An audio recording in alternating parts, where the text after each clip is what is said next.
नमस्कार। आप सुन रहे हैं द बॉलीवुड रेडियो और मैं हूं आपके साथ आकाश। दोस्तों, ये किस्सा राजेश खन्ना और डिंपल कपाड़िया की उस मोहब्बत का है जिसके बारे में कहा जाता था कि ये इश्क आसान नहीं है। राजेश खन्ना को बॉलीवुड का पहला सुपरस्टार माना जाता है, इसमें कोई शक नहीं। अपनी बेहतरीन एक्टिंग, हंसमुख चेहरे और अलग अंदाज के चलते काका अपने दर्शकों का दिल जीतने में हमेशा कामयाब रहे। बॉलीवुड को राजेश खन्ना ने आराधना, अमर प्रेम, आनंद, कटी पतंग जैसी सदाबहार फिल्में दी। वो केवल 70 के दशक के सुपरस्टार ही नहीं थे, बल्कि आने वाली पीढ़ी भी उन्हें उनकी काम की बदौलत हमेशा याद रखेगी। उनकी फैन फॉलोइंग सबसे ज्यादा महिलाओं के बीच रही। महिलाएं उन्हें बहुत पसंद करती थीं, लेकिन असल जिंदगी में उनकी पसंद कोई और ही थी। बॉलीवुड की कहानियों की तरह ही राजेश खन्ना की लव स्टोरी भी काफी दिलचस्प रही है। डिंपल कपाड़िया के साथ उनका प्यार और शादी किसी सपने के सच होने जैसा ही था। दोनों एक दूसरे से बेपनाह मोहब्बत करते थे, लेकिन इनकी बाद में इनकी जो शादीशुदा जिंदगी थी उसमें अलग अलग तरीके की दिक्कतें आनी शुरू हो गईं और आखिरकार ये दोनों अलग हो गए। हालांकि अलग होने के बावजूद इन दोनों ने हर मुश्किल में एक दूसरे का साथ दिया। और आज के इस पॉडकास्ट में हम आपको इस खूबसूरत लव स्टोरी के कुछ किस्से और उससे जुड़े कुछ चैलेंजेस सुनाएंगे।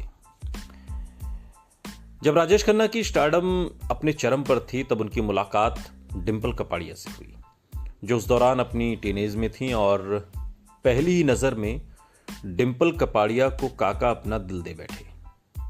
हालांकि इससे पहले अंजू महेंद्रू को राजेश खन्ना डेट कर रहे थे और अंजू महेंद्रू के साथ उनके लंबे रिलेशनशिप में वो रहे थे, लेकिन बाद में दोनों का ऐसा ब्रेकअप हुआ कि इन्होंने 17 साल तक एक दूसरे से बात तक नहीं की। डिंपल कपाड़िया की फिल्म बॉबी अपने समय की सुपरहिट फिल्म रही। जाहिर सी बात है, राजेश खन्ना उनके काम से भी काफी इंप्रेस हो गए थे।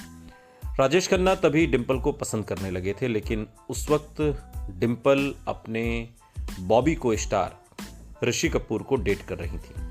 हालांकि बहुत जल्द इन्होंने ब्रेकअप कर लिया था और ये बॉबी की शूटिंग के दौरान का ही किस्सा है। राजेश खन्ना की स्टारडम ऐसी थी कि हर जगह उनकी महिला फैन फॉलोइंग थी। डिंपल कपाड़िया भी राजेश खन्ना की बड़ी फैन थी। राजेश खन्ना को जब पता चला कि डिंपल का ब्रेकअप हो गया है और वो उन्हें पसंद करती हैं, तो उन्होंने बिना देरी किए डिंपल को प्रपोज कर दिया। उस समय डिंपल की उम्र 16 साल भी नहीं थी और राजेश खन्ना 31 साल के थे, लेकिन उम्र का ये फासला दोनों के प्यार के बीच नहीं आया। डिंपल कपाड़िया ने राजेश खन्ना का ऑफर स्वीकार किया। जल्दी ही दोनों ने शादी कर ली और इनकी शादी मीडिया में अच्छी खासी कवरेज उसको दी गई। कुछ वक्त तक राजेश खन्ना और डिंपल कपाड़िया की शादीशुदा जिंदगी बहुत अच्छी चल रही थी। अपनी शादी को लेकर एक बार डिंपल ने कहा था कि मेरे लिए राजेश खन्ना से शादी सबसे बड़ी बात थी, क्योंकि मैं उनकी फैन थी और ये मेरे लिए ख्वाब के सच होने जैसा था। राजेश खन्ना से शादी के बाद डिंपल कपाड़िया ने इंडस्ट्री छोड़ दी, लेकिन उन्हें इस बात का पछतावा नहीं था, क्योंकि वो फैमिली को वक्त देना चाहती थी। लेकिन वक्त ने ऐसी करवट ली कि काका की स्टारडम धीरे धीरे अचानक कम होने लगी। 70 और 80 के दशक की उनकी ज्यादातर फिल्में बॉक्स ऑफिस पर या तो फ्लॉप रहीं या फिर वो जादू नहीं दिखा पाई जो राजेश खन्ना के नाम के तिलिस्म से हो उठता था। और इस वजह से वो काफी गुस्सा रहने लगे, शराब पीने के आदी हो गए और इसका असर उनकी शादीशुदा जिंदगी पर भी पड़ा। डिंपल कपाड़िया राजेश खन्ना के इस मुश्किल वक्त में हमेशा उनके साथ खड़ी रही, लेकिन इसके बाद राजेश खन्ना नई एक्ट्रेस टीना मुनीम के प्यार में पड़ गए। फिर दोनों ने 11 फिल्मों में एक साथ काम किया। टीना मुनीम भी राजेश खन्ना की फैन थीं और खुद को उनके प्यार में पड़ने से रोक नहीं पाई। 80 के दशक में टीना मुनीम और राजेश खन्ना के रोमांस की खबरें फैलने लगी थी और इससे डिंपल कपाड़िया काफी दुखी हुई और फिर फाइनली 1984 में डिंपल कपाड़िया बिना कुछ कहे राजेश खन्ना से अलग हो गई। राजेश खन्ना ने डिंपल कपाड़िया से तलाक लेने की औपचारिकताएं भी पूरी नहीं की। टीना मुनीम, जो अब टीना अंबानी हैं, उस समय राजेश खन्ना से शादी करना चाहती थी, लेकिन राजेश खन्ना ने डिंपल से तलाक नहीं लिया क्योंकि इसका उनकी दोनों बेटियों पर बुरा असर पड़ा था। राजेश खन्ना अपनी बेटियों ट्विंकल खन्ना और रिंकी खन्ना से बहुत प्यार करते थे। इस पर राजेश खन्ना ने एक्सेप्ट किया।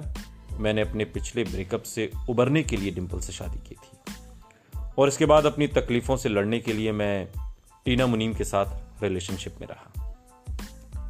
टीना अंबानी राजेश खन्ना की जिंदगी में दूसरी महिला के तौर पर नहीं रहना चाहती थी और कुछ वक्त बाद ही वो राजेश खन्ना को छोड़कर चली गई। इसके बाद अनीता आडवाणी के साथ भी उनके लिव इन रिलेशनशिप की बात सामने आई, जिसका जिक्र अनीता आडवाणी ने बिग बॉस के घर में किया था जब वो बिग बॉस के घर में आई थी। डिंपल कपाड़िया और राजेश खन्ना भले ही एक दूसरे से अलग हो गए, लेकिन दोनों के बीच रिश्ता गर्मजोशी से भरा रहा। दोनों अक्सर सामाजिक समारोहों में, राजनीतिक रैलियों में या दूसरी जगहों पर एक साथ नजर आते। डिंपल से अलग होने के बाद राजेश खन्ना ने महसूस किया कि उन्होंने सिर्फ डिंपल से ही सच्चा प्यार किया। इस बारे में राजेश खन्ना ने एक बार अपनी फीलिंग्स को शेयर करते हुए कहा था कि मैं आज भी अपनी पत्नी डिंपल से बहुत प्यार करता हूं। डिंपल कपाड़िया भी राजेश खन्ना का काफी सम्मान करती थी और इस बारे में उन्होंने कहा था कि वो मेरे बच्चों के पिता हैं और मेरी जिंदगी का अहम हिस्सा हैं। वो हमेशा मेरे लिए महत्वपूर्ण रहेंगे। सुनते रहिए द बॉलीवुड रेडियो, सुनता है सारा इंडिया।